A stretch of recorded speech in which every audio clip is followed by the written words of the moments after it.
A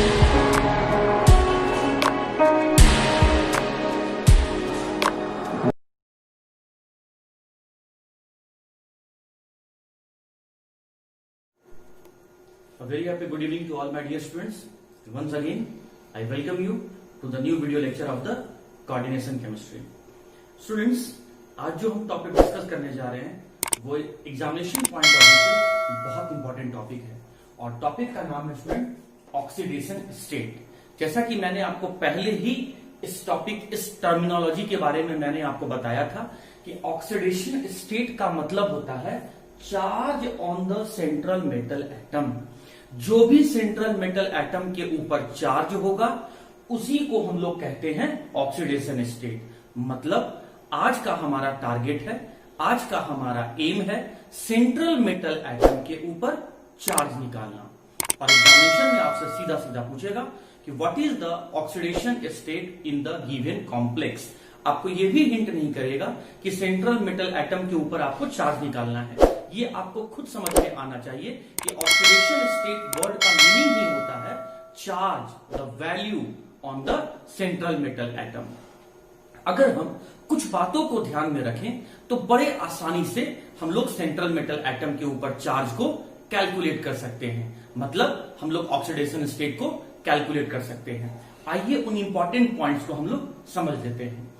क्या rule number 1 है या पॉइंट जो हम लोग को याद रखना है, जितने भी फर्स्ट ए ग्रुप में रहने वाले मेटल हैं जैसे सोडियम, पोटासियम, रुबिडियम, सीजियम, ये जितने भी मेटल हैं उनका ऑक्सीडेशन स्टेट का वैल्यू +1 आपको लेना है। पॉइंट नंबर 2 में आ जाइए। जितने भी सेकेंड ए ग्रुप में मेटल हैं जैसे मैग्नीशियम, कैल्शियम, स्ट्रोंसियम, बेरियम, इन सभी का ऑक्सीडेशन स्टेट का वैल्यू आपको +2 लेना है। इन बातों को अगर आप याद रखेंगे तो बड़े आसानी से ऑक्सीडेशन स्टेट आप कैलकुलेट कर सकते हैं। अगर हम थर्ड ए ग्रुप में रहने वाले मेटल को देखें जैसे एल्यूमिनियम और गैलियम, तो इनका ऑक्सीडेशन स्टेट का वैल्यू होता है स्टूडेंट +3।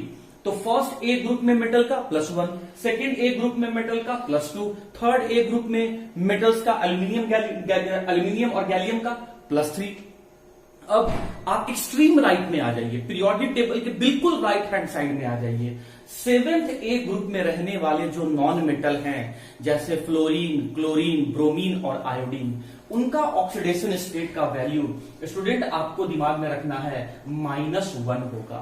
-1 होगा। जैसे ही आपको आएगा फ्लोराइड आए, क्लोराइड आ जाए, ब्रोमाइड आ जाए, आयोडाइड आ जाए, और तो उस कंडीशन में आपको जब ये लीगेंड बन के आ जाए जिसका नाम फ्लोरिडो, क्लोरिडो, ब्रोमीडो, आयोडाइडो होगा, तो उस कंडीशन में आप उन सभी नॉन मेटल्स का या इन सभी एलिमेंट्स का ऑक्सीडेशन स्टेट का वैल्यू -1 लेना है। उसके बाद पॉइंट नंबर 5 क्या याद रखना है, जितने भी रेडिकल होंगे, जितने भी चार्ज स्पीसीज होंगे, चाहे वो पॉजिटिवली चार्ज स्पीसीज हो चाहे वो नेगेटिवली चार्ज स्पीसीज हो, मतलब वो कैटायनिक स्पीसीज हो या फिर अनायनिक स्पीसीज हो। तो जैसे कैटायनिक स्पीसीज में जब कभी भी अमोनियम आएगा तो उसका ऑक्सीडेशन स्टेट का वैल्यू, उसका चार्ज हम लोग को +1 लेना है। सिमिलरली अगर NO2- आएगा, अगर ONO- आएगा तो इन लोग का चार्ज -1 लेना है। मैं उन सारे लीगेंड्स को यहां पर लिखा हूं जो नंबर ऑफ टाइम्स रिपीट होते रहते हैं।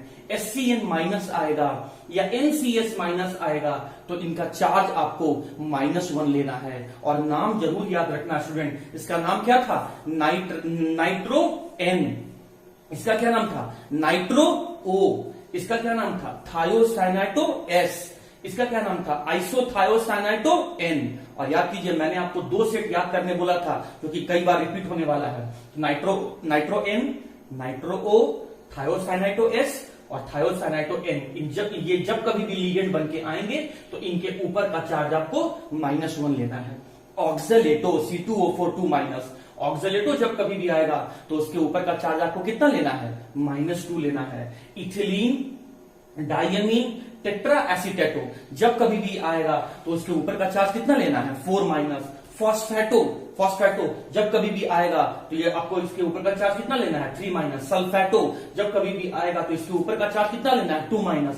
तो ये सारे चार्ज मैंने लिखे हैं, जब ये लिगेंड्स बन के आएंगे तो इनके ऊपर का चार्ज याद रखना है। उसी तरीके से जब कैटायनिक स्पीशीज अमोनियम आएगा तो उसके ऊपर का चार्ज +1 याद रखना है। और एक बात स्टूडेंट, मैं यहाँ पर एक पॉइंट और यहाँ पर मेंशन कर रहा हूं, आप बड़े ध्यान से सुनिएगा। देखिए जब कभी भी न्यूट्रल लिगेंड जैसे अमाइन आएगा, न्यूट्रल लिगेंड जैसे एक्वा आएगा, न्यूट्रल लिगेंड जैसे कार्बोनिल आएगा, न्यूट्रल लिगेंड जैसे नाइट्रोसिल आएगा, न्यूट्रल लिगेंड जैसे पाइरिडीन आएगा, neutral ligand very very important ethylene diamine आएगा, और न्यूट्रल लिगेंड ट्राइफिनाइल फॉस्फीन जब कभी भी आएगा तो इन सभी का वैल्यू आपको हमेशा 0 ही मान के चलना है। तो मैं एक बार जल्दी से रिवाइज करवा देता हूं। फर्स्ट ए ग्रुप में जितने भी मेटल हैं उनका +1, सेकेंड ए ग्रुप में जितने भी मेटल हैं उनका +2, थर्ड ए ग्रुप में एल्यूमिनियम गैलियम का +3, एक्सट्रीम राइट में अगर आप चलेंगे लिगेंड्स जैसे फ्लोरिडो, क्लोरिडो, ब्रोमीडो, आयोडाइडो आएगा, इनका -1, न्यूट्रल लिगेंड इन सभी का वैल्यू 0, कैटायनिक स्पीशीज में अमोनियम का +1, अनायनिक स्पीशीज जब लिगेंड बन के आएंगे नाइट्रो N का -1, नाइट्रो O का भी -1, थायोसाइनाइटो S का -1, आइसोथायोसाइनाइटो का भी -1, ऑक्सीडेटो का -2, इथिलीन डाइअमीन टेट्रा एसीटेटो का 4-, फॉस्फेटो का 3-, सल्फेटो का 2-। और एक लास्ट पॉइंट आप लोग को क्या याद रखना है स्टूडेंट, कि देखिए ये 2 पॉइंट आपको हमेशा यूज पड़ेगा। क्या है? सम मतलब addition of oxidation state of all the species, जितने भी स्पीसीज कॉम्प्लेक्स सॉल्ट में प्रेजेंट हैं उन सभी का वैल्यू 0 होगा। कब होगा? जब वो न्यूट्रल कॉम्प्लेक्स होगा तब। जैसे अगर मैं एग्जांपल के तौर पे बात करूं स्टूडेंट, अगर मैं एग्जांपल के तौर पे बात करूं तो आप यहां पर देखो, ये जो मैंने यहां पर कॉम्प्लेक्स सॉल्ट लिखा है, ये मैं यहां पर कॉम्प्लेक्स सॉल्ट लिखा हूं K4FeCl6। इन सभी में देखिए इनके ऊपर कोई भी चार्ज प्रेजेंट नहीं है। इसका मतलब ये एक न्यूट्रल कॉम्प्लेक्स है, और कहता है कि न्यूट्रल कॉम्प्लेक्स में जितने भी स्पीसीज प्रेजेंट हैं, चाहे वो आयोनाइजेशन स्फीयर में हो, चाहे वो कोऑर्डिनेशन स्फीयर में प्रेजेंट हो, जितने भी स्पीसीज प्रेजेंट हैं उन सभी के ऑक्सीडेशन स्टेट का जो सम होगा वो आपको इक्वल टू 0 मानना है। कब? न्यूट्रल कॉम्प्लेक्स में। लेकिन अगर आयनिक कॉम्प्लेक्स हो, आयनिक कॉम्प्लेक्स जैसे मतलब जैसे कि आप यहां पर ये देख लीजिए, इस एग्जांपल को देख लीजिए, CuNH3 2+। जैसे आप देख सकते हैं इस कॉम्प्लेक्स के ऊपर चार्ज है, तो इस आयनिक कॉम्प्लेक्स में जो सभी स्पीसीज प्रेजेंट हैं उन सभी का ऑक्सीडेशन स्टेट का जो सम होगा वो इक्वल टू होगा उसके ऊपर के चार्ज के बराबर। तो ये जो पॉइंट्स हैं, 2 पॉइंट्स, यही मैं लास्ट में लिखा हूं कि न्यूट्रल कॉम्प्लेक्स में जितने भी स्पीसीज प्रेजेंट हैं उन सभी के ऑक्सीडेशन स्टेट का सम 0 के बराबर लेना है, मतलब इक्वल टू 0 करना है। और अगर आयनिक कॉम्प्लेक्स है तो उसमें सभी स्पीसीज के ऑक्सीडेशन स्टेट का सम वो लेना है जो उसके ऊपर चार्ज आपको दिया हुआ रहेगा। तो ये था स्टूडेंट इसमें थ्योरेटिकल बात। अब इसमें जितना प्रैक्टिस आप करेंगे उतना ज्यादा परफेक्ट होंगे। तो इसी बातों को हम लोग अब एग्जांपल से समझते हैं ताकि क्लियर हो जाए। ओके स्टूडेंट्स, तो हम लोग अब क्वेश्चंस पे आ जाते हैं। Calculate the oxidation state and coordination number in the given complex. मैं अपने तरफ से इसमें क्वेश्चन में एक और पॉइंट को ऐड कर दिया हूं कि ऑक्सीडेशन स्टेट के साथ साथ आपको कोऑर्डिनेशन नंबर निकालना है, दोनों निकालना है, ताकि कंसेप्चुअली आप बहुत स्ट्रांग हो जाएं। देखो स्टूडेंट, मैंने यहाँ पर जितने भी एग्जांपल्स लिखे हैं या जितने भी एग्जांपल मैं यहाँ पे आज डिस्कस करूंगा वो बहुत ही सेलेक्टिव एग्जांपल है। मतलब अगर ये सारे एग्जांपल को आप कर लोगे तो फिर सारा क्वेश्चन आपसे बन जाएगा। मेरे बनाने से कुछ नहीं होगा, आप जितना प्रैक्टिस करेंगे आप उतना ज्यादा परफेक्ट होते चले जाएंगे।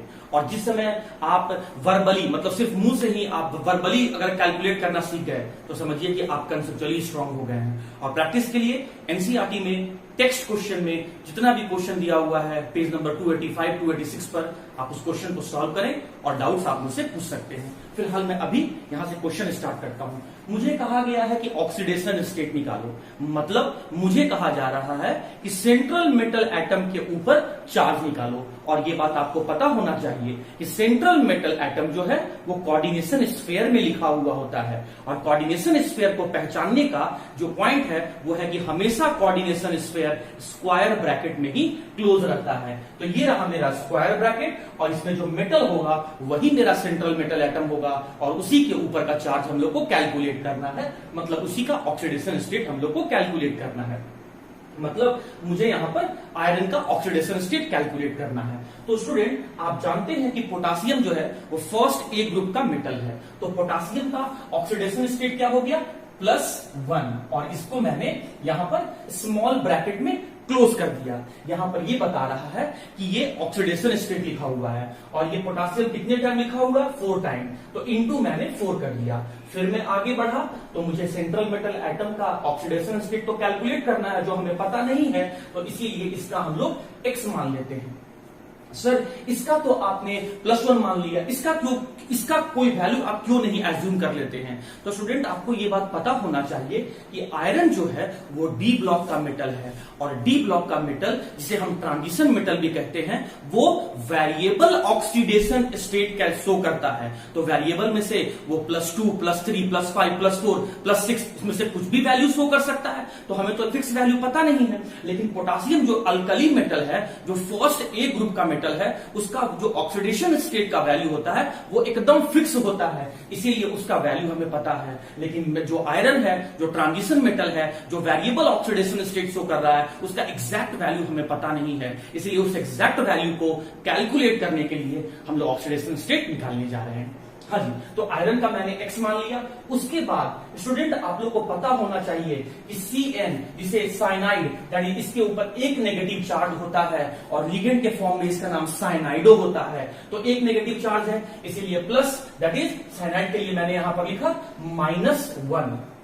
कितने टाइम है 6 टाइम है, इंटू 6। और देखिए इसके ऊपर कोई भी चार्ज नहीं है, इसका मतलब ये न्यूट्रल कॉम्प्लेक्स है, और न्यूट्रल कॉम्प्लेक्स के लिए हम लोग क्या करेंगे, सभी जितने भी स्पीसीज हैं सभी का सम जो होगा उसे हम लोग =0 मान लेंगे। पहला केस में क्या डिस्कस कर रहा हूं, केस नंबर 1 में मैं क्या डिस्कस कर रहा हूं, सिर्फ और सिर्फ ऐसे कॉम्प्लेक्स सॉल्ट में लिया हूं जो न्यूट्रल है। आप देख सकते हैं इसके ऊपर कोई भी चार्ज नहीं है, मतलब न्यूट्रल कॉम्प्लेक्स है। इसके ऊपर कोई भी चार्ज नहीं है, मतलब ये भी न्यूट्रल कॉम्प्लेक्स है। कोई चार्ज नहीं है, न्यूट्रल कॉम्प्लेक्स है। कोई भी चार्ज नहीं है, न्यूट्रल कॉम्प्लेक्स है। तो स्टूडेंट इसे मैं केस नंबर 1 कह देता हूं, जहां मैं वैसे सेंट्रल मेटल एटम का ऑक्सीडेशन स्टेट कैलकुलेट कर रहा हूं जो न्यूट्रल कॉम्प्लेक्स है। अब मैं इसी को कैलकुलेट कर दूंगा स्टूडेंट। +1 × 4 कितना हो गया 4, प्लस x -1 × 6 -6 इक्वल टू क्या हो गया 0। और जब मैं इसे सॉल्व किया तो x इक्वल टू कितना आ गया 2, दैट इज ऑक्सीडेशन स्टेट कितना आ गया स्टूडेंट 2 आ गया। ऑक्सीडेशन स्टेट का वैल्यू कितना आ गया, ऑक्सीडेशन स्टेट मेरा 2 आ गया। और अब आता है कोऑर्डिनेशन नंबर, और कोऑर्डिनेशन नंबर के बारे में मैंने आपको बताया था कि total number of ligand attach to central metal atom. Central metal atom के पास या सेंट्रल मेटल एटम से टोटल कितने लिगेंड अटैच हैं उसे ही कोऑर्डिनेशन नंबर कहते हैं। या फिर इसका दूसरा डेफिनेशन है कि लिगेंड ने सेंट्रल मेटल एटम को कितना लोन पेयर डोनेट किया है, तो उसी लोन पेयर के वैल्यू को हम लोग कोऑर्डिनेशन नंबर कहते हैं। तो अगर मुझे कोऑर्डिनेशन नंबर कैलकुलेट करना है तो मुझे लिगेंड के पास वाले वैल्यू को देखना होगा, और अगर मुझे ऑक्सीडेशन स्टेट कैलकुलेट करना है तो मुझे सेंट्रल मेटल एटम के ऊपर चार्ज को देखना होगा। तो ये रहा जो लिगेंड, और इसके पास जो वैल्यू लिखा हुआ है वो है 6। इसका मतलब कोऑर्डिनेशन नंबर का जो वैल्यू है ये हो गया स्टूडेंट आपका 6। तो पहला एग्जांपल ये रहा। अब आते हैं स्टूडेंट हम लोग दूसरे एग्जांपल में। मुझे ऑक्सीडेशन स्टेट कैलकुलेट करना है, मतलब सेंट्रल मेटल एटम के ऊपर चार्ज कैलकुलेट करना है। और सेंट्रल मेटल एटम कहां होगा? Coordination sphere. कोऑर्डिनेशन स्फीयर को कैसे पहचानेंगे? स्क्वायर ब्रैकेट में लिखा हुआ रहेगा। ये रहा स्टूडेंट स्क्वायर ब्रैकेट, इसमें ये रहा आपका मेटल, मतलब यही सेंट्रल मेटल एटम है। और अगर आप देखेंगे तो ये सेंट्रल मेटल एटम भी ट्रांजिशन मेटल है, मतलब डी ब्लॉक का है। और ट्रांजिशन मेटल जो है उनका तो स्पेसिफिक प्रॉपर्टी होता है कि वो वेरिएबल ऑक्सीडेशन स्टेट शो करते हैं, मतलब एग्जैक्ट वैल्यू हम लोग को पता नहीं है। इसीलिए इस सेंट्रल मेटल एटम का ऑक्सीडेशन स्टेट स्टूडेंट हम लोग एक्स एज्यूम कर लेते हैं, मान लेते हैं एक्स प्लस। ये जो NH3 है लीगेंड, NH3 लीगेंड है, याद कीजिए स्टूडेंट, इसके बारे में मैंने आपको बताया था कि ये अमाइन नाम है, AMMINE, अमाइन है। और ये न्यूट्रल लीगेंड है, और न्यूट्रल का मतलब होता है कोई भी चार्ज नहीं है। इसका मतलब इस अमाइन के ऊपर कोई भी चार्ज नहीं है, इसीलिए मैंने इसके लिए 0 लिखा। और कितने टाइम रिपीटेड है? इंटू 4 टाइम रिपीटेड है, इंटू मैंने 4 कर दिया। फिर उससे आगे बढ़ा तो मुझे क्या दिख रहा है? सल्फेट। और स्टूडेंट याद कीजिए, सल्फेट के ऊपर जो चार्ज होता है वो होता है -2।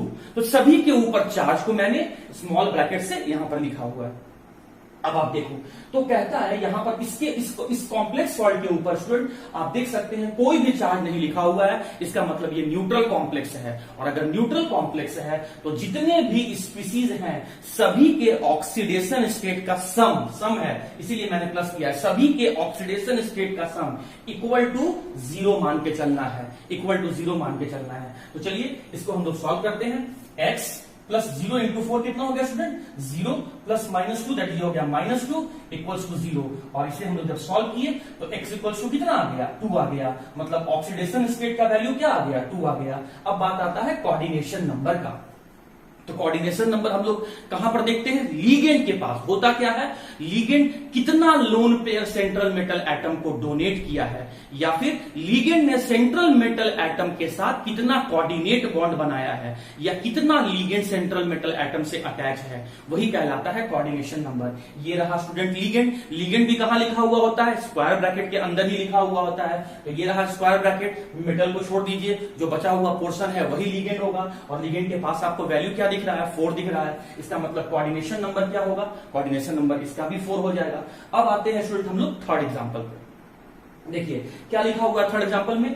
NiCO4।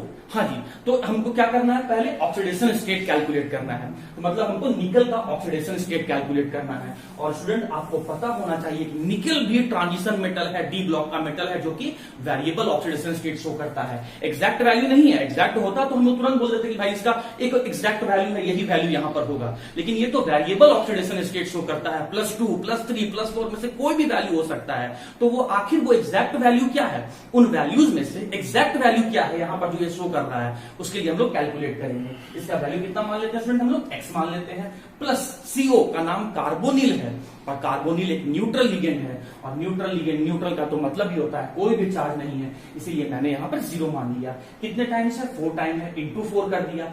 और आप देख सकते हैं स्टूडेंट कि इस कॉम्प्लेक्स सॉल्ट के ऊपर भी कोई चार्ज नहीं है। इसका मतलब ये न्यूट्रल कॉम्प्लेक्स है। और न्यूट्रल कॉम्प्लेक्स में जितने भी स्पीसीज हैं सभी के ऑक्सीडेशन स्टेट का जो सम होगा, एडिशन होगा, वो इक्वल टू 0 होगा। सभी के ऑक्सीडेशन स्टेट का जो सम होगा इक्वल टू 0 होगा। और सॉल्व करेंगे स्टूडेंट तो यहां से x का जो वैल्यू आएगा वो 0 आएगा, मतलब ऑक्सीडेशन स्टेट का जो वैल्यू आया वो 0 आया। अब बात करते हैं कोऑर्डिनेशन नंबर। और मैं बार बार आपको कोऑर्डिनेशन नंबर के बारे में कह रहा हूं कि कितना लीगेंड सेंट्रल मेटल एटम से अटैच है, या लीगेंड ने सेंट्रल मेटल एटम से कितना कोऑर्डिनेट बॉन्ड बनाया है, या फिर लीगेंड ने सेंट्रल मेटल एटम को कितना लोन पेयर डोनेट किया है, वही कहलाता है कोऑर्डिनेशन नंबर। और आप देख सकते हैं कि यहां पर लीगेंड के पास 4 लिखा हुआ है, मतलब 4 लीगेंड्स जो है वो सेंट्रल मेटल एटम से अटैच हैं, या लीगेंड जो है वो सेंट्रल मेटल एटम से 4 कोऑर्डिनेट बॉन्ड का फॉर्मेशन किया है। इसीलिए कोऑर्डिनेशन नंबर का जो वैल्यू होगा वो 4 होगा।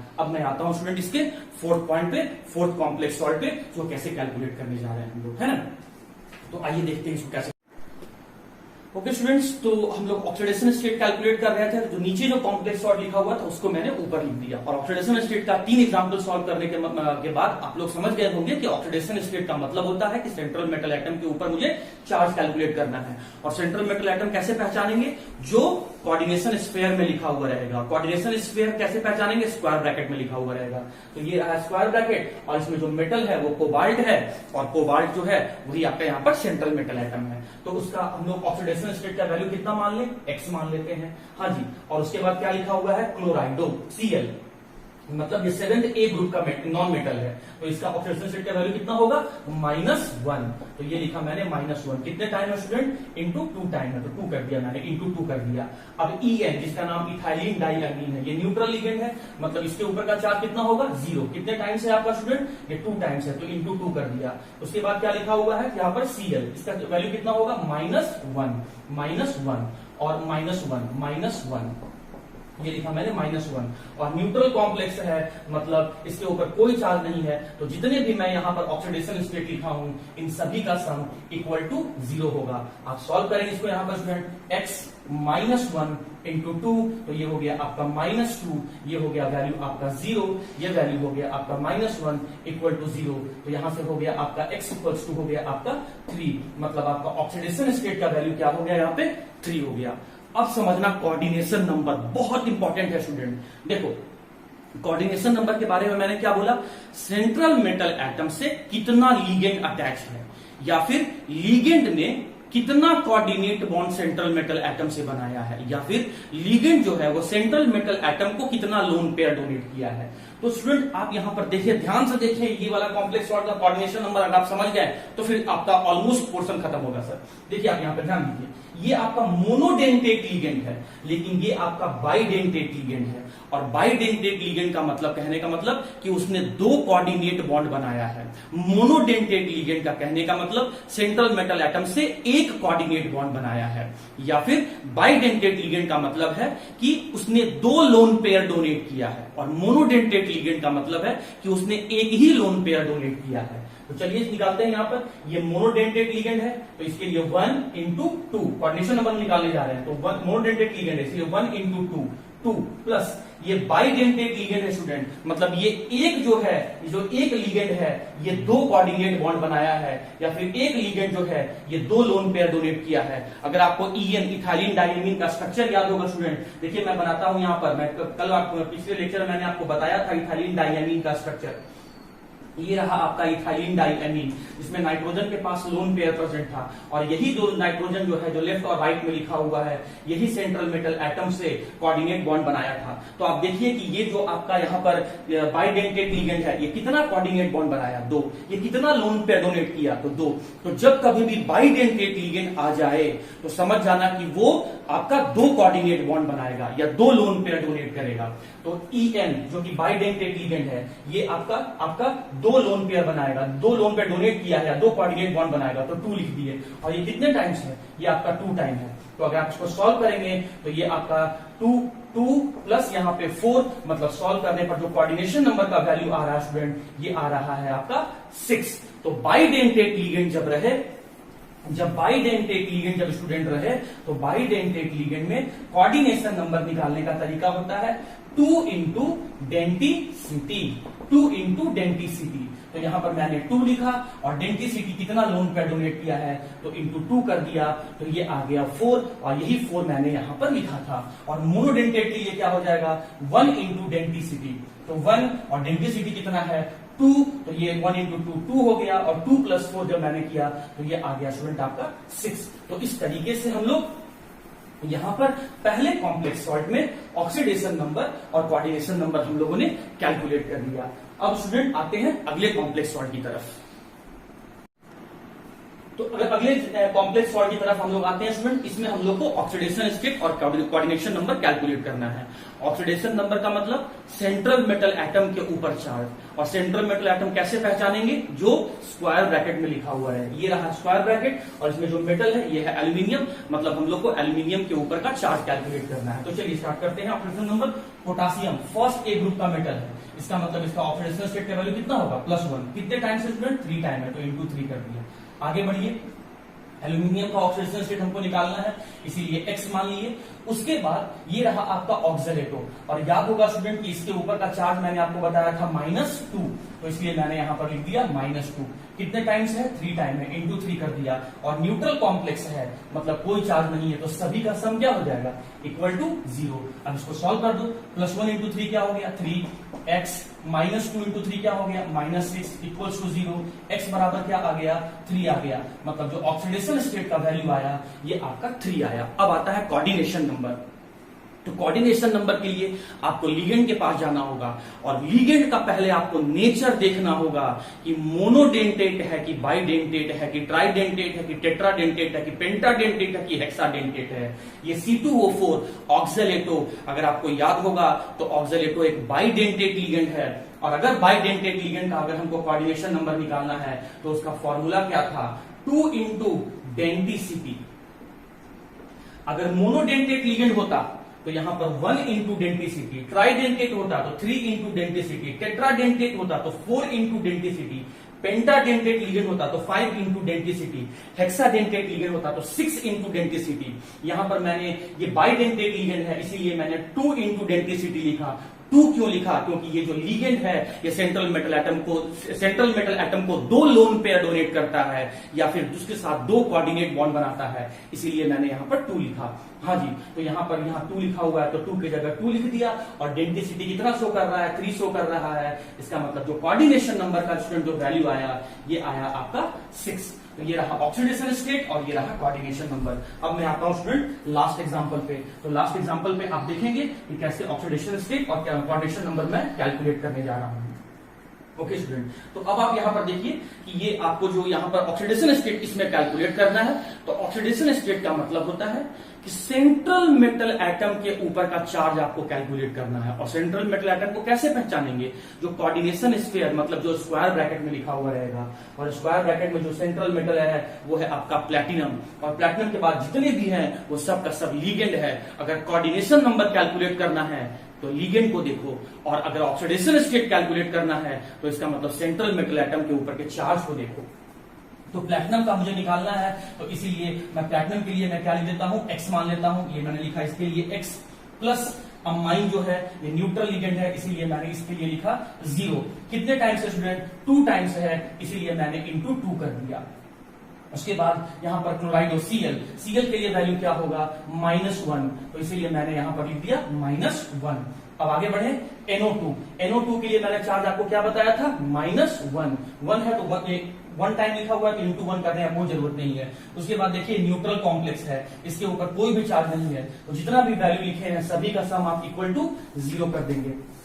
अब आप इसको सॉल्व कर लीजिए। x प्लस 0 इंटू 2 क्या हो गया? 0। यहां से क्या हो गया? -1। यहां से क्या हो गया? -1 इक्वल्स टू क्या आ गया? 0। और यहां से सॉल्व करेंगे तो x का वैल्यू क्या आ गया? 2 आ गया। मतलब ऑक्सीडेशन स्टेट का वैल्यू क्या आ गया? आपका 2 आ गया। और अब कोऑर्डिनेशन नंबर। तो कोऑर्डिनेशन नंबर जब निकालना है तो आपको लिगेंड के पास जाना होगा, और लिगेंड का नेचर देखना होगा कि वो किस कैटेगरी का लिगेंड है, मोनोडेंटेट है, बाइडेंटेट है, ट्राई, टेट्रा, पेंटा या हेक्साडेंटेट है। तो चलिए, ये मोनोडेंटेट लिगेंड है, ये मोनोडेंटेट लिगेंड है, और ये भी मोनोडेंटेट लिगेंड है। और मोनोडेंटेट लिगेंड के लिए हम लोग क्या करते हैं? जो वैल्यू लिखा हुआ रहता है डायरेक्टली सिर्फ उसी को देख लेते हैं। तो यहां से 2, यहां से 1 और यहां से भी 1, तो 2 और 1 3 और 1 4। मतलब जो यहां पर कोऑर्डिनेशन नंबर आ रहा है स्टूडेंट, कोऑर्डिनेशन नंबर का वैल्यू आ गया आपका 4 के बराबर। क्योंकि कैसे? क्योंकि सर अगर मोनोडेंटेट लिगेंड है तो मोनोडेंटेट लिगेंड के लिए कोऑर्डिनेशन नंबर निकालते हैं 1 इंटू डेंटिसिटी।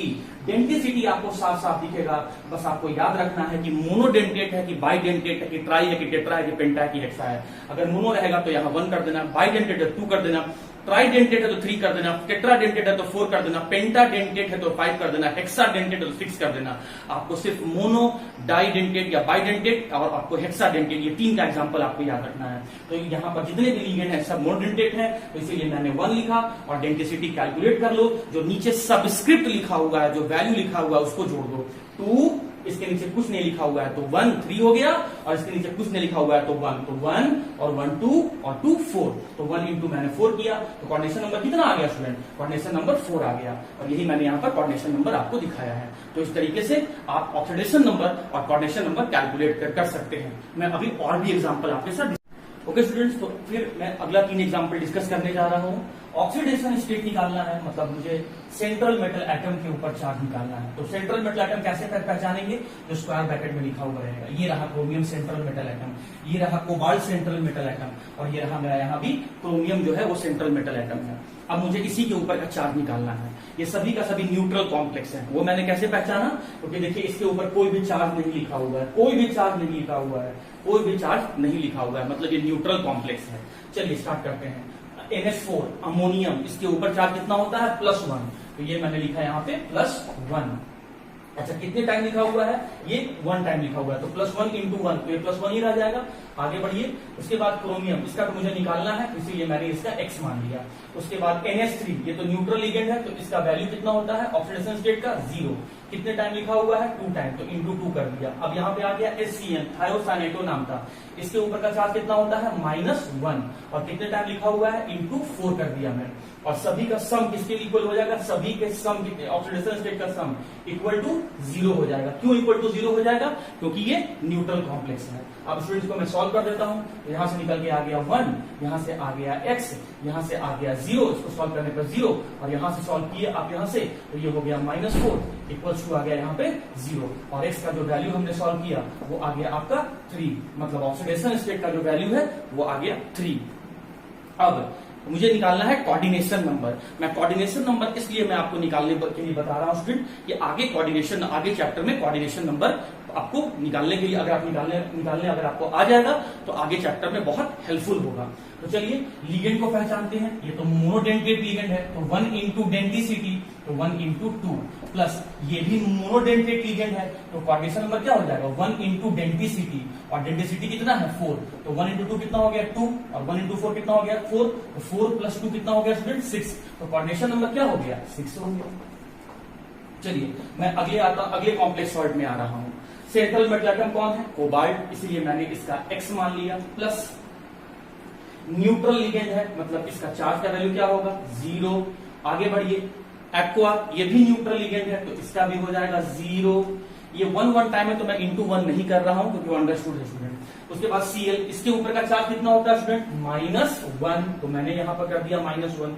कितने टाइम लिखा हुआ है? 3 टाइम, तो × 3 कर दिया। अब देखिए इसके ऊपर कोई भी चार्ज नहीं है, मतलब न्यूट्रल कॉम्प्लेक्स है, तो सभी के ऑक्सीडेशन स्टेट का सम इक्वल टू क्या हो जाएगा? 0 हो जाएगा। अब सॉल्व कर दीजिए आप यहां से। x -1 × 3 हो गया, यहां से -3 = 0, तो x का वैल्यू क्या आ गया आपका? 3 आ गया, मतलब ऑक्सीडेशन स्टेट क्या आ गया? 3 आ गया। अब मुझे निकालना है कोऑर्डिनेशन नंबर। तो कोऑर्डिनेशन नंबर निकालने के लिए कहां जाना होगा? लिगेंड। लिगेंड कहां लिखा हुआ है? वो भी स्क्वायर ब्रैकेट में लिखा हुआ रहेगा। तो ये कैसा लिगेंड है स्टूडेंट? मोनोडेंटेट। ये कैसा लिगेंड है? ये भी मोनोडेंटेट है। और मोनोडेंटेट लिगेंड का कोऑर्डिनेशन नंबर कैसे निकालते हैं? 1 × डेंसिसिटी। मोनो का तो मतलब ही होता है 1 कर दिया। डेंसिसिटी जो वैल्यू आपका नीचे सबस्क्रिप्ट में लिख के दिया रहेगा, कुछ नहीं लिख के दिया है तो 1 मान लेते हैं। इसके अलावा भी और लिगेंड है तो प्लस कर दिया। मोनोडेंटेट लिगेंड है तो 1 कर दिए। इसके नीचे का सबस्क्रिप्ट कुछ नहीं लिखा हुआ है तो कितना मान ले? 1 मान ले। तो 1 × 1 1, 1 × 1 1, टोटल कितना हो गया? 2, मतलब कोऑर्डिनेशन नंबर का वैल्यू क्या हो गया? 2। तो इस तरीके से हम लोग कोऑर्डिनेशन नंबर और ऑक्सीडेशन स्टेट दोनों निकालना सीख रहे हैं। अब आते हैं स्टूडेंट थर्ड एग्जांपल में, थर्ड कॉम्प्लेक्स सॉल्ट में। इसमें सेंट्रल मेटल एटम कौन है? क्रोमियम। ऑक्सीडेशन स्टेट का वैल्यू कितना मान ले? x, प्लस Cl का वैल्यू कितना होगा? -1। चार्ज जो होता है Cl के ऊपर -1। कितने टाइम लिखा हुआ है? 3 टाइम, × 3 कर दिया। प्लस Py का पूरा नाम क्या है? पाइरिडीन। ये कैसा लिगेंड है? न्यूट्रल। न्यूट्रल का मतलब क्या होता है? नो चार्ज, इसीलिए 0 कर दिया। कितने टाइम लिखा हुआ है? 3 टाइम, × 3 कर दिया। न्यूट्रल कॉम्प्लेक्स है, इसका मतलब सभी का सम इक्वल टू 0 हो जाएगा। अब सॉल्व करते हैं स्टूडेंट इसको। x -1 × 3 -3 plus 0 × 3 0 = 0। सॉल्व करेंगे तो कितना आ रहा है? 3 आ रहा है, मतलब ऑक्सीडेशन स्टेट कितना आ गया स्टूडेंट? 3 आ गया। अब निकालते हैं कोऑर्डिनेशन नंबर।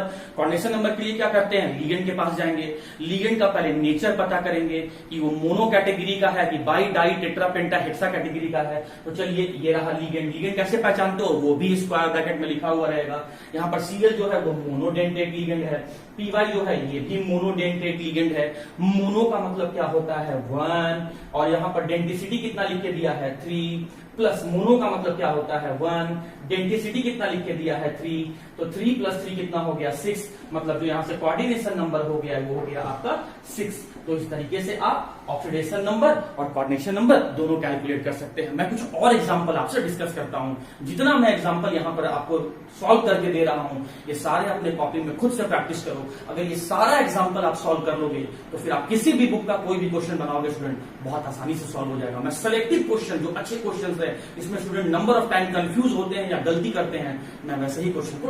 ओके स्टूडेंट्स, तो अगला कॉम्प्लेक्स सॉल्ट ये रहा आपके सामने। बहुत अच्छा क्वेश्चन है, ध्यान देना आप यहाँ। देखो इस कॉम्प्लेक्स सॉल्ट में अगर आप देखोगे तो स्क्वायर ब्रैकेट के बाहर जो मेटल लिखा हुआ है उसके नीचे एक नंबर है। इस नंबर को हम लोग सब स्क्रिप्ट कहते हैं। स्क्वायर ब्रैकेट के नीचे भी एक नंबर लिखा हुआ है सब स्क्रिप्ट। इसके पहले जितना भी था उसमें मतलब सब स्क्रिप्ट का वैल्यू 1 रह रहा था, बट अब यहां पर सब स्क्रिप्ट आया। तो पहले इसको हम लोग सॉल्व करते हैं। पहले इसको हम लोग रिजॉल्व करेंगे। कैसे रिजॉल्व करेंगे? इस 4 को क्रॉस करके उधर ले जाएंगे और इस 3 को क्रॉस करके उधर ले जाएंगे। तो जब क्रॉस करके उधर ले जाएंगे स्टूडेंट, तो ये सॉल्व करने पर क्या हो जाएगा? आप सिर्फ इस वाले को देखो, इस वाले को देखो। अब अगर आप वहां सॉल्व कर देखोगे तो ये हो गया Fe यहां से, और ये चार्ज आपका ऊपर गया तो ये हो गया +3। मैंने प्लस क्यों लिखा? क्योंकि ये आगे वाला पोर्शन कैटायन है और जो पीछे वाला पोर्शन है वो अनायन है, तो इसलिए कैटायन के लिए मैंने यहाँ पे प्लस लिखा। और 3 क्यों लिखा? क्योंकि ये आपका क्रॉस होकर लेफ्ट हैंड साइड में गया।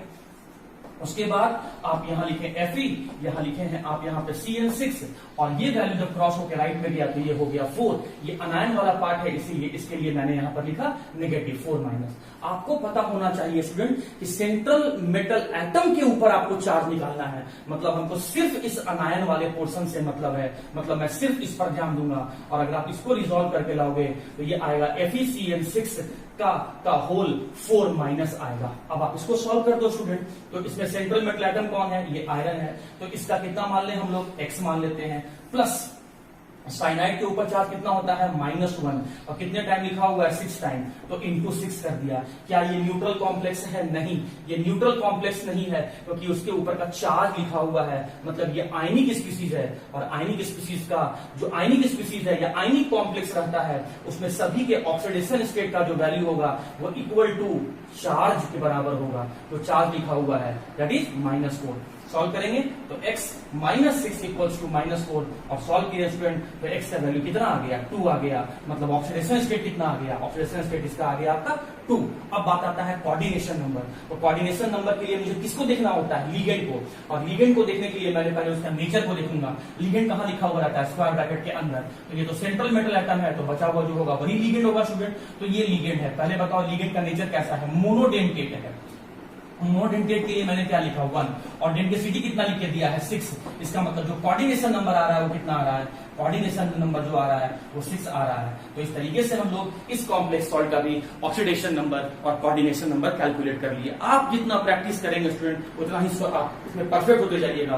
क्वेश्चन तो इनफाइनाइट हो सकते हैं, बहुत सारे हो सकते हैं, बट आप इंपॉर्टेंट क्वेश्चन, अच्छे क्वेश्चन को आप सॉल्व कर लीजिए। क्वालिटी पे आप ध्यान दीजिए, क्वांटिटी के चक्कर में आप नहीं। ओके स्टूडेंट्स, मैं जितने भी एग्जांपल यहाँ डिस्कस कर रहा हूँ वो सारे के सारे एग्जांपल सेलेक्टिव एग्जांपल हैं। बेस्ट क्वेश्चंस मैं यहाँ पर आपके लिए डिस्कस कर रहा हूँ।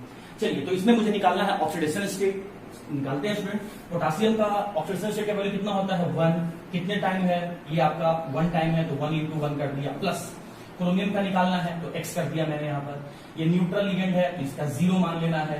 कितने टाइम है? 2 टाइम है, तो इंटू 2 कर दिया। इसके ऊपर का चार्ज कितना होता है? -2, तो मैंने यहाँ -2 लिख दिया। कितने टाइम है? 2 टाइम है, तो इंटू 2 कर दिया। प्लस क्या यहाँ पर ये वाटर H2O ये लिखा हुआ है वाटर। ये क्या है? एक्वा। इसको मैं एक्वा बोल रहा हूँ, इसको मैं वाटर बोल रहा हूँ। क्यों?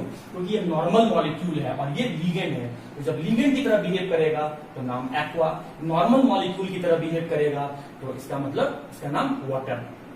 और इसी वाटर जो है ये न्यूट्रल मॉलिक्यूल है, इसके ऊपर कोई चार्ज नहीं, तो 0। कितने टाइम लिखा हुआ है? 3 टाइम, तो इंटू 3। और ये न्यूट्रल कॉम्प्लेक्स है, मतलब सभी का जो सम होगा वो इक्वल टू 0 होगा। उसको सॉल्व कर दो आप। 1 × 1 1 प्लस x 0 × 3। देखो आप यहाँ पे 1 × 1 1 x 0 × 2 0 -2 × 2 -4 0 × 3 आपका हो गया 0 इक्वल्स टू 0। आप इसको सॉल्व करोगे तो x इक्वल्स टू कितना आ गया आपका? 3 आ गया। 1 यहाँ देखो ना आप यहाँ पे 1 प्लस x माइनस 4, तो यहाँ पर कितना हो गया x minus 3 equals to 0, x equals to क्या आ गया 3 आ गया। स्टूडेंट ये सब आपको पता होना चाहिए, उम्मीद करता हूँ कैलकुलेशन इतना तो आप लोग को आता होगा। खैर चलिए अब बात करते हैं हम लोग कोऑर्डिनेशन नंबर। तो कोऑर्डिनेशन नंबर के लिए मुझे किसको देखना होता है, हम लोग को किसको देखना होता है, लीगेंड को। और लीगेंड कहाँ लिखा हुआ होता है, स्क्वायर ब्रैकेट के अंदर। तो चलते हैं स्क्वायर ब्रैकेट के अंदर। ये कैसा लीगेंड है, मोनोडेंटेट लीगेंड है।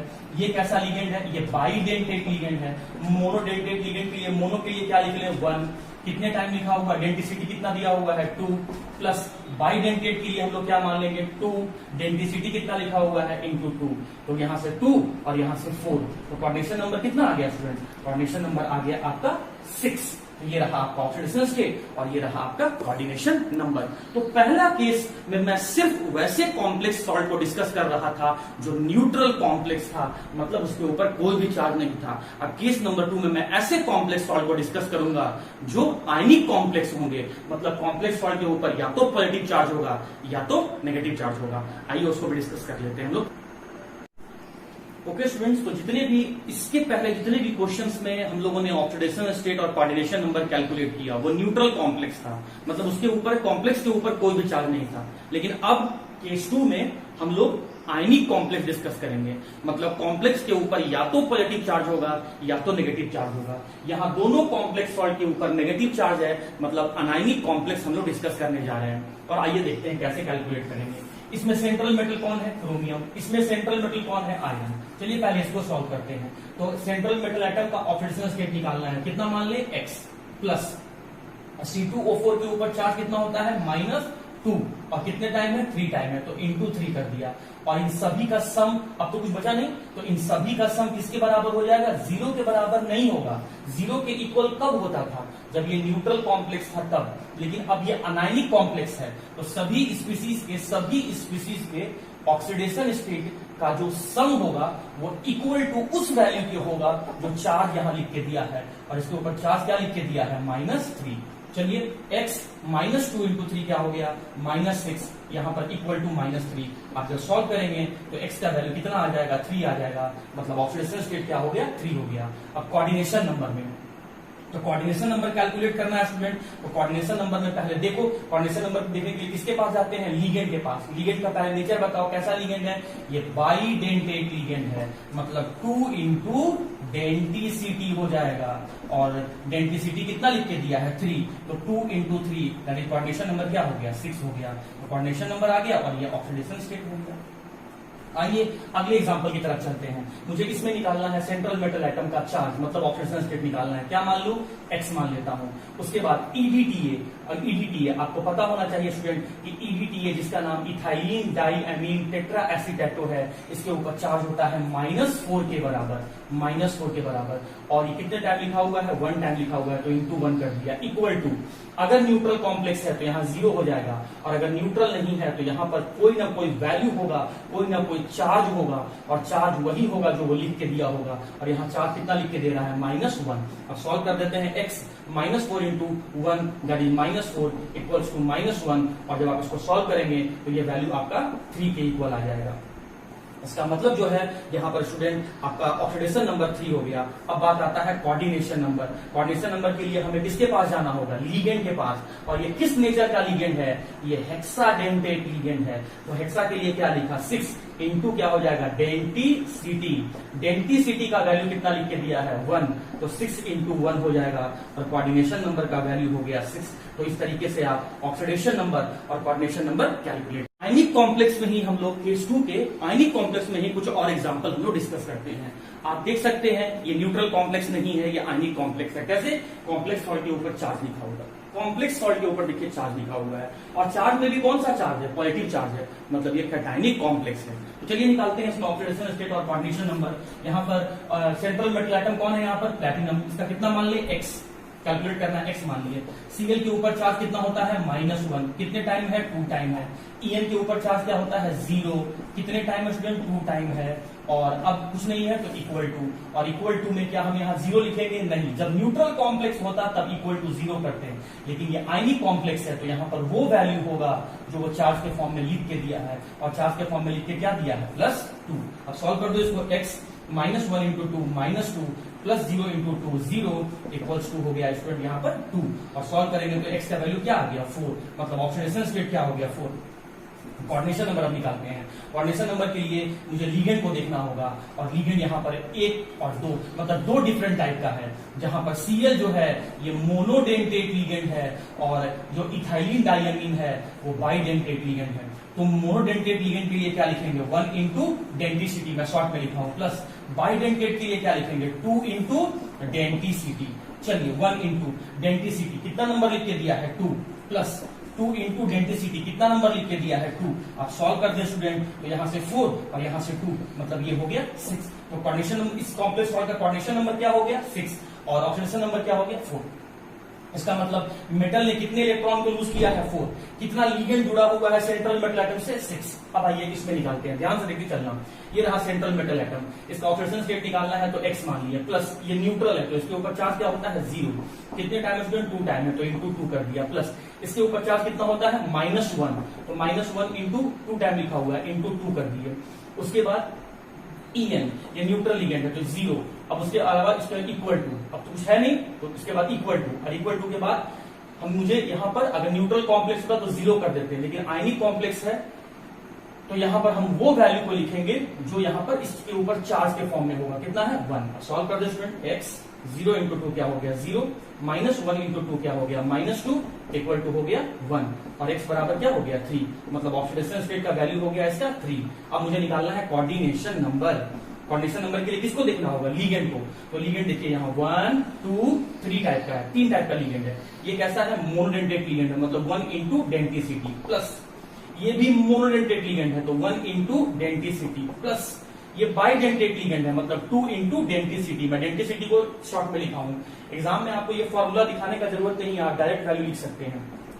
हाँ जी, डेंटिसिटी के लिए वैल्यू देख लो कितना लिखा हुआ है 2, प्लस डेंटिसिटी के लिए वैल्यू कितना लिखा हुआ है 2, प्लस डेंटिसिटी के लिए वैल्यू कितना लिखा हुआ है कुछ नहीं लिखा हुआ है तो 1 मान लो, तो यहां से हो गया 2, यहां से भी हो गया 2, और यहां से हो गया 2, तो कितना वैल्यू हो गया 6, मतलब कोऑर्डिनेशन नंबर 6। इसका मतलब क्या हुआ कि इस क्रोमियम सेंट्रल मेटल एटम से 6 लिगेंड अटैच्ड हैं, जुड़े हुए हैं, और क्रोमियम 3 इलेक्ट्रॉन को लूज किया है। तो इस तरीके से स्टूडेंट केस नंबर 2 भी हम लोग का डिस्कस हो गया, और इस तरीके से आप ऑक्सीडेशन स्टेट और coordination number calculate. Okay students, तो अब कुछ हम लोग ऐसे क्वेश्चन डिस्कस करने जा रहे हैं जिसमें स्टूडेंट को मैक्सिमम कंफ्यूजन होता है, और जनरली इस लेवल का क्वेश्चन स्टूडेंट सॉल्व करते नहीं है या उनसे बनता नहीं है। आइए उस क्वेश्चंस को भी हम लोग देख लेते हैं जहां पर कॉम्पिटिटिव एग्जाम बहुत ज्यादा फोकस करता है। अब तक जितना भी हम लोग कॉम्प्लेक्स सॉल्व देख रहे थे उसमें कोई एक ही पार्ट कॉम्प्लेक्स था, मतलब या तो कैटायन कॉम्प्लेक्स था या तो अनायन कॉम्प्लेक्स था। जैसे मैं यहां पर 2 एग्जांपल लिखा हूं, देखो इसमें कैटायन वाला पार्ट सिंपल है लेकिन अनायन वाला पार्ट कॉम्प्लेक्स है, स्क्वायर ब्रैकेट में लिखा हुआ है। फिर देखो यहां पर सेकंड एग्जांपल में देखो, यहां पर कैटायन वाला पार्ट कॉम्प्लेक्स है लेकिन अनायन वाला पार्ट जो है वो सिंपल है। लेकिन अब जो हम एग्जांपल डिस्कस करने जा रहे हैं उसमें कैटायन और अनायन दोनों का दोनों कॉम्प्लेक्स है। क्या कहना चाह रहा हूं समझना बात को। देखिए अब तक जितना भी मैं एग्जांपल डिस्कस किया था उसमें कोई एक ही पोर्शन कॉम्प्लेक्स था, मतलब एक ही स्क्वायर ब्रैकेट आपको दिखता था, मतलब या तो कैटायन पार्ट में कॉम्प्लेक्स था या तो अनायन पार्ट में कॉम्प्लेक्स था, मतलब या तो कैटायन पार्ट में स्क्वायर ब्रैकेट था या तो अनायन पार्ट में स्क्वायर ब्रैकेट था। जैसे इस एग्जांपल में अनायन पार्ट में स्क्वायर ब्रैकेट है, इस कॉम्प्लेक्स सॉल्ट में कैटायन पार्ट में स्क्वायर ब्रैकेट है। लेकिन अब जो क्वेश्चन आप डिस्कस करने जा रहे हैं केस नंबर 3 में, उसमें cation as well as anion दोनों पार्ट कॉम्प्लेक्स है, दोनों में स्क्वायर ब्रैकेट लिखा हुआ है। इसीलिए इस क्वेश्चन को सॉल्व करने में स्टूडेंट को थोड़ा कंफ्यूजन आता है। कुछ बात अगर हम लोग ट्रिक के फॉर्म में याद रखेंगे तो इस तरह के अच्छे क्वेश्चन को भी हम लोग सॉल्व कर सकते हैं। कैसे? अब इसके लिए स्टूडेंट आपको कोऑर्डिनेशन नंबर देखना आना चाहिए। अगर कोऑर्डिनेशन नंबर आपको कैलकुलेट करने आता है तो ऑक्सीडेशन स्टेट आप इजीली कैलकुलेट कर सकते हैं, कुछ पॉइंट्स को दिमाग में रखते हुए। कैसे? अगर प्लैटिनम और पैलेडियम नाम का मेटल आ जाए, उसका कोऑर्डिनेशन नंबर अगर 4 है तो डेफिनेटली आपको ये मान के चलना होगा कि उसका ऑक्सीडेशन स्टेट +2 होगा। उसी तरीके से अगर प्लैटिनम या पैलेडियम का कोऑर्डिनेशन नंबर 6 है तो उसका ऑक्सीडेशन स्टेट +3 होगा। तो कोऑर्डिनेशन नंबर देख के आप ऑक्सीडेशन स्टेट बता सकते हैं, कोऑर्डिनेशन नंबर देख के आप ऑक्सीडेशन स्टेट बता सकते हैं। उसी तरीके से अगर कॉपर, सिल्वर और गोल्ड आया और उसका कोऑर्डिनेशन नंबर 4 है, इन तीनों में से किसी एक का कोऑर्डिनेशन नंबर 4 है, तो आप ये मान लेना कि उसका ऑक्सीडेशन स्टेट +2 होगा। उसी तरीके से अगर कोई 3D सीरीज के मेटल है, मतलब स्कैंडियम से लेकर जिंक तक के 3D सीरीज के कोई मेटल है और अगर उसका कोऑर्डिनेशन नंबर 6 है, मतलब 6 लिगेंड जुड़ा हुआ है, तो उसका ऑक्सीडेशन स्टेट +3 होगा। लेकिन उसी 3D सीरीज में जो मेटल्स हैं, अगर उनका कोऑर्डिनेशन नंबर 4 है, मतलब 6 लिगेंड नहीं 4 लिगेंड जुड़े हुए हैं, तब उसका ऑक्सीडेशन स्टेट +2 होगा। अगर आप इन सब बातों को दिमाग में रखते हैं स्टूडेंट, तो इस तरह के क्वेश्चन को हम लोग सॉल्व कर सकते हैं। इस तरह का क्वेश्चन मैं कल भी प्रैक्टिस करवाऊंगा, बट आप फिलहाल अभी इस क्वेश्चन को देखें और बड़े ध्यान से समझना। तो चलिए इसको सॉल्व करते हैं स्टूडेंट। देखिए ध्यान से देखना। अभी अब अगर आप देख रहे हैं स्टूडेंट, तो इसमें से किसी के ऊपर कोई चार्ज नहीं लिखा हुआ है, मतलब ये न्यूट्रल कॉम्प्लेक्स है। और न्यूट्रल कब होगा? न्यूट्रल तब होगा जब जितना चार्ज कैटायन के ऊपर है उतना ही चार्ज अनायन के ऊपर है, तब जाके वो न्यूट्रल होगा। मतलब जितना पॉजिटिव है अगर उतना ही नेगेटिव है, तब वो इक्वल टू 0 हो जाएगा। मतलब जितना चार्ज कैटायन के ऊपर है उतना ही चार्ज अनायन के ऊपर है, इसीलिए ओवरऑल इसके ऊपर 0 चार्ज है, नो चार्ज है, इसीलिए ये न्यूट्रल कॉम्प्लेक्स है। अब देखो यहां पर ध्यान से देखना। यहां पर स्टूडेंट आप देख रहे हैं कि प्लैटिनम का जो यहां पर कोऑर्डिनेशन नंबर दिख रहा है वो 4 है। इसका मतलब अगर प्लैटिनम का कोऑर्डिनेशन नंबर 4 है तो ऑक्सीडेशन स्टेट क्या हो जाएगा? 2 हो जाएगा। इसका मतलब यहां पर जो प्लैटिनम है पहले कॉम्प्लेक्स में, इस कॉम्प्लेक्स सॉल्ट के कैटायन पार्ट में जो प्लैटिनम है, देखो कैटायन में भी प्लैटिनम है, अनायन में भी प्लैटिनम है। आपको बोलेगा ऑक्सीडेशन स्टेट निकालो, तो आपको दोनों का निकालना होगा। जो कैटायन पार्ट में मेटल है उसका भी और अनायन पार्ट में मेटल है उसका भी। तो कैसे निकालेंगे? तो इन पॉइंट्स को दिमाग में रखना आप। प्लैटिनम और पैलेडियम का अगर कोऑर्डिनेशन नंबर 4 है तो ऑक्सीडेशन स्टेट +2 होगा। तो यहां पर देख सकते हैं कि कोऑर्डिनेशन नंबर 4 है, इसका मतलब जो यहां पर प्लैटिनम है इसका जो ऑक्सीडेशन स्टेट है वो ऑक्सीडेशन स्टेट आपका 2 होगा। तो अब ओवरऑल इसके ऊपर कितना चार्ज है? तो देखो भैया यहाँ प्लैटिनम का +2 है, ये तो न्यूट्रल लिगेंड है, तो 0 × 4 सही है। अब देखो इक्वल टू 0 कर दिया मैंने। तो यहां से अगर आप सॉल्व करोगे, देखो यहां से इसको देखो, इसका मैंने आपका +2 लिखा और इसके ऊपर तो कोई चार्ज नहीं है, तो 0 × 4 0 हो गया। तो ओवरऑल इसके ऊपर चार्ज क्या आ रहा है? +2 आ रहा है। तो अगर इसके ऊपर +2 है तो इसका मतलब है स्टूडेंट कि इसके ऊपर -2 होगा, क्योंकि जब पॉजिटिव का वैल्यू जितना है उतना ही अगर नेगेटिव का है तभी तो ये 0 होगा, तभी तो न्यूट्रल होगा। आप देख सकते हैं इसके ऊपर कोई चार्ज नहीं है, इसका मतलब जितना पॉजिटिव है उतना ही नेगेटिव रहा होगा, जितना कैटायन के ऊपर चार्ज उतना ही अनायन के ऊपर चार्ज होगा। तो कैटायन वाले के ऊपर चार्ज कितना है? तो कैटायन में देखो कौन कौन सा है, प्लैटिनम है और अमाइन है। तो प्लैटिनम के चार्ज कितना है? +2। अमाइन के ऊपर चार्ज क्या है? 0। तो ओवरऑल इन दोनों का चार्ज मिला है तो नेट चार्ज कितना आया? +2। तो इसका मतलब इसके ऊपर +2 चार्ज है, तो इसके ऊपर चार्ज क्या होगा? -2 चार्ज होगा। अब चलो यहां सॉल्व कर देते हैं। यहां पर x, अब x क्लोरीन का क्या होगा? -1 इंटू क्या होगा स्टूडेंट? 4। अब इक्वल टू कितना ले लेंगे? -2 ले लेंगे। तो सॉल्व करेंगे तो x -1 × 4 -4 इक्वल्स टू -2 और x इक्वल टू क्या हो जाएगा? 2 आ जाएगा। मतलब यहां भी प्लैटिनम का ऑक्सीडेशन स्टेट 2 है और यहां भी प्लैटिनम का ऑक्सीडेशन स्टेट 2 है। कोऑर्डिनेशन नंबर यहां भी स्टूडेंट आपका 4 है और कोऑर्डिनेशन यहां भी आपका 4 है। तो इस तरीके से आप यहां पे निकाल सकते हैं, इस तरह के क्वेश्चन को सॉल्व कर सकते हैं। मैं और भी एग्जाम्पल यहां डिस्कस करता हूं ताकि आपका, तो फिर से मैं एक अगला एग्जांपल ले रहा हूं और आप देख सकते हो कि कैटायन और अनायन दोनों पार्ट कॉम्प्लेक्स है और इसके ऊपर देखिए कोई भी चार्ज नहीं लिखा हुआ है, इसका मतलब न्यूट्रल कॉम्प्लेक्स है। और न्यूट्रल कॉम्प्लेक्स का मतलब है जितना चार्ज कैटायन के ऊपर है उतना ही चार्ज अनायन के ऊपर है। मतलब जितना पॉजिटिव वैल्यू है उतना ही नेगेटिव वैल्यू होगा, तभी ये न्यूट्रल बनेगा, तभी जाके टोटल नेट सम जो होगा वो 0 होगा। हाँ जी, अब देखो आप यहाँ पे इस तरह के क्वेश्चन को सॉल्व करने के लिए आपको कुछ पॉइंट्स खुद से मानना होता है स्टूडेंट। ये एक्सपेरिमेंटली देखा गया कैसा होता है, इसको न्यूट्रिक के फॉर्म में है। अगर प्लैटिनम और पैलेडियम का कोऑर्डिनेशन नंबर 4 है तो ऑक्सीडेशन स्टेट 2, लेकिन अगर प्लैटिनम और पैलेडियम का कोऑर्डिनेशन नंबर 6 है तो ऑक्सीडेशन स्टेट 3 होगा। चलो इसमें देख लेते हैं स्टूडेंट, यहां पर क्या देख रहे हैं? प्लैटिनम का कोऑर्डिनेशन नंबर क्या होगा, 6 है। इसीलिए मैंने आपको कोऑर्डिनेशन नंबर कैलकुलेट करना बताया था कि इस तरह का क्वेश्चन जो अच्छे क्वेश्चंस में काउंट होते हैं स्टूडेंट, जो कॉम्पिटिटिव लेवल के क्वेश्चंस होते हैं, उस तरह के क्वेश्चन भी आप सॉल्व कर सके।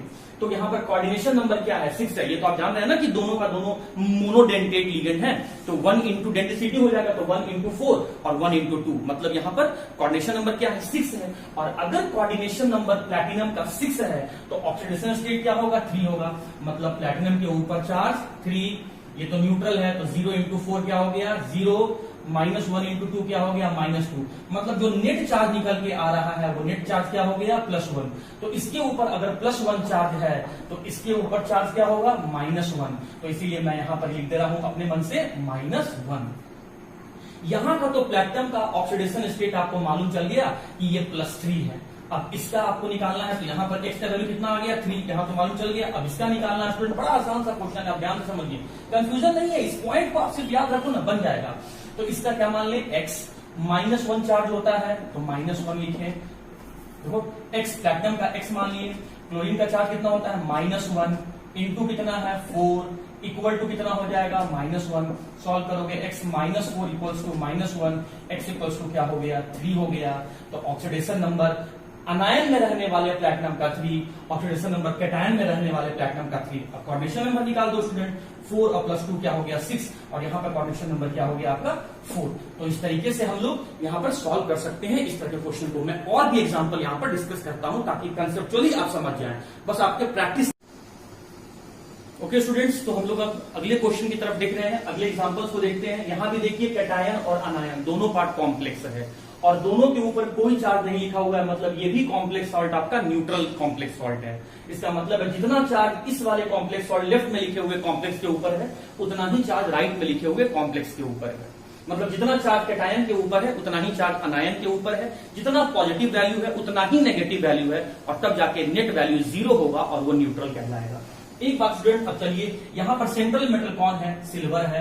यहाँ भी सिल्वर का हमको ऑक्सीडेशन नंबर स्टेट निकालना है और यहाँ भी सिल्वर का ऑक्सीडेशन स्टेट निकालना है। तो आइए सिल्वर के बारे में थोड़ा सा यहाँ करेक्शन स्टूडेंट आप देख लेना यहाँ पे कि अगर कॉपर, सिल्वर और गोल्ड का कोऑर्डिनेशन नंबर 2 होगा तो उसका ऑक्सीडेशन स्टेट 1 होगा। चलिए इसको थोड़ा सा करेक्शन कर लीजिएगा। अब यहाँ देखिए आप ध्यान से, यहाँ पे मतलब इसमें से किसी एक का किसी एक मेटल का ऑक्सीडेशन स्टेट आप डायरेक्टली निकाल सकते हैं एग्जाम में, आपको सॉल्व करने का जरूरत नहीं है। क्या कहता है कि अगर सिल्वर का कोऑर्डिनेशन नंबर 2 है, अगर सिल्वर का कोऑर्डिनेशन नंबर 2 है तो ऑक्सीडेशन स्टेट +1 होगा।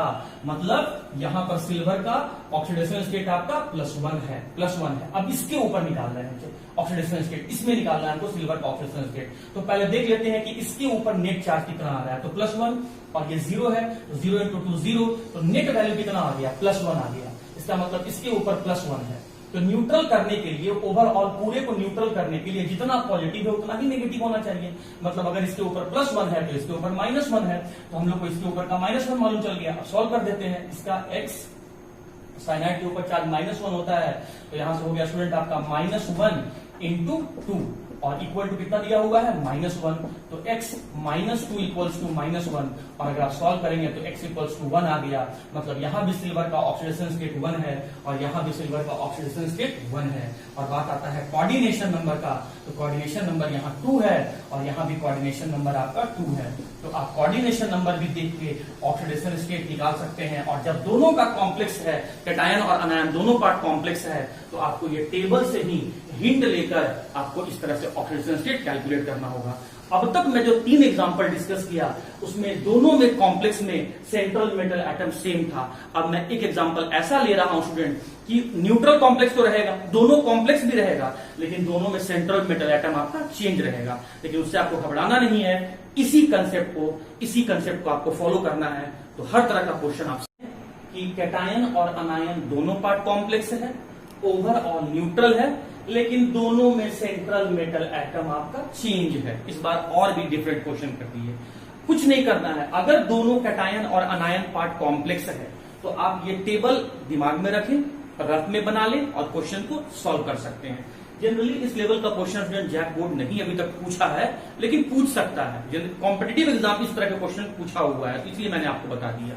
देखो कॉपर है, चलो यहाँ पर ढूंढो कॉपर कहाँ है, ये रहा। यहाँ पर स्टूडेंट मैंने अभी एक चीज लिख के आपसे करेक्शन करवाया था, वो भी केस आप लिख सकते हो, वो गलत नहीं था, वो रेयरली शो करता है। मतलब अगर कभी भी कॉपर सिल्वर गोल्ड का कोऑर्डिनेशन नंबर 4 आया तो उस स्टेट में ऑक्सीडेशन स्टेट +2 है। मैं इसीलिए इसको आपको अभी मिटाने के लिए बोल दिया था, रब करने के लिए बोला था, क्योंकि ये वाला केस बहुत रेयरली होता है। Most commonly copper silver gold जो है वो जब कोऑर्डिनेशन नंबर 2 ही शो करता है मेनली, और उस स्टेट में ऑक्सीडेशन स्टेट +1 होता है। बहुत रेयर होता है कि ये तीनों जो है वो कोऑर्डिनेशन नंबर 4 शो करेगा और वहां पे ऑक्सीडेशन स्टेट +2 होगा। खैर मैं यहां पर आ जाता हूं, आप देख सकते हैं दोनों का दोनों पार्ट कॉम्प्लेक्स है, और इसमें से किसी एक कॉम्प्लेक्स का हम लोग इस टेबल से निकाल लेंगे, बचे हुए का अपने आप निकल जाएगा। इस बात को दिमाग में रखते हुए कि अगर ये न्यूट्रल कॉम्प्लेक्स है तो इसका मतलब जितना चार्ज कटायन के ऊपर है उतना ही चार्ज अनायन के ऊपर होगा, मतलब जितना पॉजिटिव है उतना ही नेगेटिव होगा, तब जाके ये न्यूट्रल होगा। हाँ जी, तो यहाँ पर क्या दिख रहे हैं, कॉपर का कोऑर्डिनेशन नंबर 4 है, और अगर कॉपर का कोऑर्डिनेशन नंबर 4 होगा तो इसका मतलब कॉपर का जो ऑक्सीडेशन स्टेट होगा वो +2 होगा। मतलब इस कैटायन वाले में हमको मेटल का ऑक्सीडेशन स्टेट मालूम चल गया। अब मुझे अनायन वाले का निकालना है, तो पहले ये पता कर लेते हैं कि इसके ऊपर नेट चार्ज कितना है, तो +2, और जो अमाइन है NH3 है, इसके ऊपर चार्ज 0 होता है, तो 0 × 4 0, +2 + 0, नेट सॉल्व करें कितना आएगा, +2 आएगा। तो इसके ऊपर +2 चार्ज है, तो ऑब्वियस बात है स्टूडेंट कि इसके ऊपर चार्ज कितना होगा, -2 होगा। अब सॉल्व कर देते हैं, इसका x है, इस पर चार्ज होता है आपका स्टूडेंट -1, -1 × 4 लिखा, और इक्वल टू क्या हो जाएगा, -2। सॉल्व करोगे तो x -4 = -2, और x इक्वल्स टू क्या आ गया, 2 आ गया। मतलब प्लैटिनम का ऑक्सीडेशन स्टेट 2 और कॉपर का ऑक्सीडेशन स्टेट 2, और यहाँ पर कोऑर्डिनेशन नंबर इसका 4, और यहाँ भी कोऑर्डिनेशन नंबर आपका यहाँ पे 4। तो इस तरीके से स्टूडेंट आपका मैं ऑक्सीडेशन स्टेट और कोऑर्डिनेशन नंबर निकालना मैंने आपको बता दिया। मैंने जितने भी एग्जांपल यहाँ पर डिस्कस किए थे वो बहुत सारे डिफरेंट बुक से सेलेक्टिव एग्जांपल थे। इस सारे क्वेश्चंस को अपने कॉपी में आप नोट कर लेना, खुद से प्रैक्टिस करना, और जितना क्वेश्चन मैंने आपको बोर्ड पर बताया अगर आप उतना क्वेश्चन को सॉल्व कर लेते हो, आप खुद ये फील करोगे कि जितने भी बुक्स मार्केट में अवेलेबल हैं उसमें से ऑक्सीडेशन स्टेट और कोऑर्डिनेशन नंबर का मैक्सिमम क्वेश्चन आप सॉल्व कर लीजिएगा।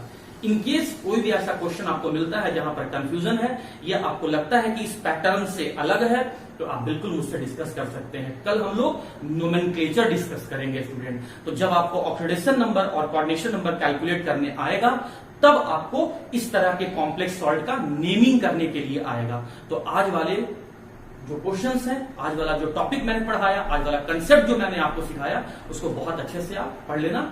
इसलिए आज के लिए स्टूडेंट इतना ही।